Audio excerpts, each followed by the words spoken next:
Dinagsa ng mga kapatid na katutubo ang Davao City para manghingi ng aginaldo.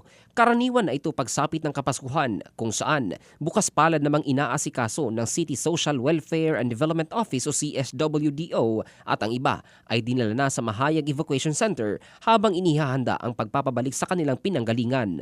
Ang nasabing mga lumad ay nagmula pa sa mga bayan ng Talaingod at Kapalong sa Davao del Norte, maging sa Agusan at Tandag sa Surigao del Sur.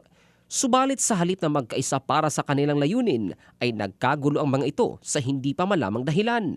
Nagbugbugan ang mga ito sa ilalim ng Agdao flyover na pansamantalang ginawang pahingahan sa tuwing gabi mula sa mag-araw na paglilibot sa lungsod. Agad namang umaksyon ng Bahada Police Station at dinakip ang nagpasimuno at mga sangkot sa gulo. Dahil dito, nakipag-ugnayan ang pamahalang lokal ng Davao sa pinanggalingang mga local government units at inihatid ng libre ang mga nasabi. Umaapila naman ang otoridad at pamahalaang lokal ng Davao sa mga kapatid na IPs na mangyaring huwag nang bumaba sa lungsod para iwas kapahamakan. Ang balitang ito ay hatid ng Drive Max Adult Herbal Capsule para sa lalaking laging umaangat. Ito si Joel Candado in the heart of changing lives ng Brigada News Philippines, the Music and News Authority.